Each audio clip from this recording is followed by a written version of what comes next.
Najua wakati fulani namkumbuka mama mmoja ambaye sitamtaja jina hili hapa kwa sababu huenda familia yake wananisikia sasa, lakini mama huyu aliniidhinisha kusema kisa chake kwa sababu kule aliko Uchagani alikuja kumfahamu Yesu Kristo na ujumbe wa malaika watatu akaupokea.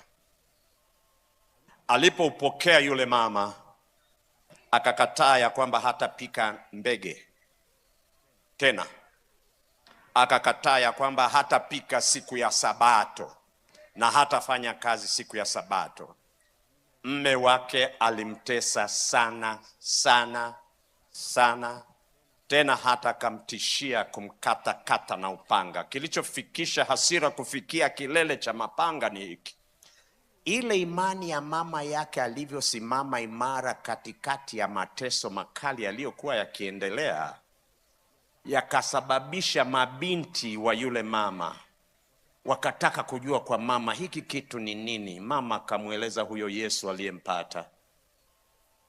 Binti mmoja baada ya mwingine wakabatizwa, wakaambatana na mama. Mabinti wakaisha, vijana nao wakaanza, mmoja baada ya mwingine. Mateso ni makali kwa mama. Mama amesimama wima, hapindi hata kidogo. Ilipobakia kijana mmoja, kwa sababu wengine wote, na ni mtoto wa mwisho, lakini kijana wa kwanza ndiye amebaki, wengine wote wamebatizwa. Yule kijana alikuwa Marekani. Baba akaondoka pale nyumbani akifoka ya kwamba ninyi kuanzia leo, wewe si mke wangu na ninyi nyote si watoto wangu, wote mmemniasi. Akaondoka akaenda Dar es Salaam. Akiwa Dar es Salaam akampigia kijana wake wa kwanza simu, akamwambia, bwana, nimekuita kwa sababu mama yako na watoto ndugu zako wote wameniasi. Wamekubali dini hii inaitwa Sabato. Nimejaribu kupinga, wote wamebatizwa. Sasa wewe ndiye mtoto wangu pekee uliobaki, wote wengine hawa si watoto wangu, si mke wangu. Kwa hivyo nimekuita ufahamu ya kwamba mimi nina mtoto mmoja. Kwa hivyo ndivyo itakavyokuwa kwenye nyumba hii kuanzia sasa. Yule kijana ni msomi, ni profesa kwenye chuo. Akamwambia, baba, umesema nini? Akarudia tena, na nakwambia kwa hakika mimi ni baba. Yule si mama yangu, si mama yako, wala si mke wangu, na wale sio ndugu zako. Yule kijana akamwambia, baba, hebu sikiliza. Hii karne nyingine sana, mambo haya hayafanyiki. Kila mtu ana uhuru. Kila mtu ana uhuru. Sasa sikiliza baba, rudi nyumbani kwa mama na wadogo zangu. Usiporudi hata mimi nabatizwa. Usiporudi hata mimi nafanya nini? Nabatizwa. Hizi ni enzi za uhuru. Wana uhuru wa kuchagua Mungu anayetaka kumtumikia. Mzee hoi na taban pale alipo, amestaafu, hana mshahara, alitegemea wa kijana. Vijana hao wengine amewatupa, anakwenda wapi? Akafunga safari, akarudi kule Uchagani, Rombo. Na aliporudi Rombo, akamwambia mke wake, ninataka umwambie yule mchungaji aliyekubatiza aje hapa. Nataka anieleze ile sumu yote aliyowanyesha mpaka mmeniasi wote. Yule mama akatetemeka. Kwa namna hii ndiye unaitia mchungaji? Sasa niwaambie, mchungaji ni Pastor Lekundayo. Pastor Lekundayo alikuwa mtaa wa Moshi pale, na akaambiwa na mama, mzee anakuita. Pastor Lekundayo aliondoka akaenda Rombo, na alipofika Rombo, mzee akaweka kiti pale na kiti hapa. Mzee akakalia kiti, akamwambia mchungaji, kaa hapo. nataka uniambie yote na sumu yote ulioambia familia yangu, na yote imeniasi. Pastor akafungua Biblia. Alipomaliza mzee akasema, nataka kubatizwa. Imani ya mama iliyonyoka, aliyeishi uadilifu wa kweli aliyoifahamu, bila kuyumba yumba katikati ya mateso, ikaleta nyumba nzima na wafahamu kwa majina yao. Sasa ndio Waadventista wa kwanza kwenye kile kijiji. Ndugu zao wakaanza kusema, mmekufuru, mumeasi mababu zetu, mtakufa, mtakufa. Wakawatenga. Baba alikuwa ni mgonjwa, lakini siku moja akaita watoto wake kote walikosambaa. Alikuwa na shamba la kahawa. Akamuita na mchungaji Lekundayo, akaambia, sehemu hii ya kahawa yangu yote ninaitoa, jengeni kanisa la Bwana. Mchaga akikupa kahawa amekupa uhai wake kabisa, wakati huu kabisa kabisa. Na baada ya muda si mwingi, baba yule akafariki. Kijiji kizima kikasema, tuliwaambia, mmekasirisha mababu. Sasa ona, mmoja baada ya mwingine mtapukutika, mtamalizika.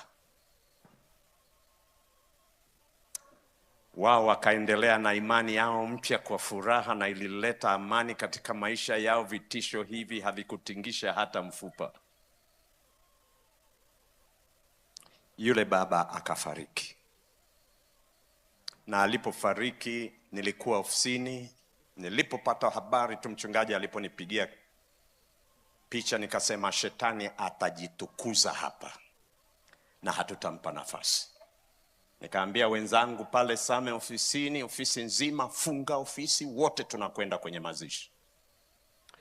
Pale Moshi, pastor akaorganize makanisa yote 5 yaliyokuwa pale kwa wakati, wakachukua malori na kwaya, yakajazwa, tukaingia kijijini. Tukiingia kijijini, nyimbo za tumaini zimeranda kwenye hewa ya kijiji. Wanaanza kushangaa ya kwamba hawa nao wametoka wapi? Maana tuliwaambiwa ya kwamba hawa imani yao wameamini imani ya kakanisa kadogo kanaitwa kakanisa ka shetani Calvin. Mbona nyimbo za tumaini zinawaka kutoka kila mahali kijijini? Kijiji kikataharuki, lakini walishapatiana mipaka ya kwamba huyu bwana hatazikwa hapa, ni laana akizikwa hapa. Na viongozi wengine wa dini wakashiriki kuzuia kwamba asizikwe pale. Kaburi lilikuwa limechimbwa, lakini hao kwenye kijiji wakaandaa mlima wa mawe ya kwamba hatazikwa hapa, watakapodiriki tu hili lote tutalijaza mawe. Nilikuwa nahubiri kuatia moyo wakati wa msiba huo. Ilikuwa ni msiba, ndio unaumiza, lakini ulikuwa msiba wa ushindi. Nilipokuwa nikihubiri, nikaona kuna vurugu kule nyuma, kana kwamba kuna kitu kinaendelea. Ni baadaye ndipo niliambiwa kilichokuwa kinaendelea na wazee wetu wa kanisa. Wengine walikuwa ni mapolice commissioner. Wakaniambia, pastor, ulipokuwa ukihubiri pale, kiongozi mmoja alikuja akawaambia vijana, na vijana walikuwa pale nyuma wengi tu, anzeni kutupa mawe, anzeni kutupa mawe. Na wale vijana wakajibu tu, tumeshindwa. Wale waliokuwa pale nyuma wakashindwa kuelewa nini kinachoendelea. Vijana wanasema tu tumeshindwa, lakini wako pale. Kuna kitu kilifanyika. Walitokea nyuki, hatujui wanatokea wapi. Walikuja na wakawauma wale vijana na mchungaji wao.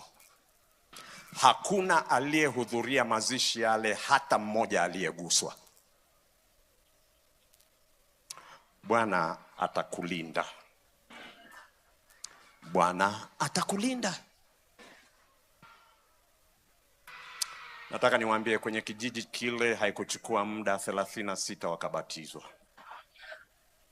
Kwenye kijiji kile haikuchukua muda, kwa sababu ya imani ya mama aliyesimama kama Jonathan, likajengwa kanisa zuri, likajaa, likajengwa kanisa jingine, na Magomeni walikuja wakafanya eneo hilo kwa eneo la utume, wakajenga kanisa jingine kubwa, limejaa. Likajengwa kanisa la 3, kanisa limejaa. Imani ya mama mmoja aliyesimama kama Jonathan. Kushindwa kusimama akina Jonathan, ninyi wenye hatima, kushindwa kusimama kama Daniel, Shadrach, Meshach, Abednego, mnamnyang'anya Mungu fursa ya roho anazozipenda. Kabisa, tunamnyang'anya Mungu fursa. Unajua, Yesu alisema usemi wakati fulani, mavuno ni tayari, wavuni ni wachache.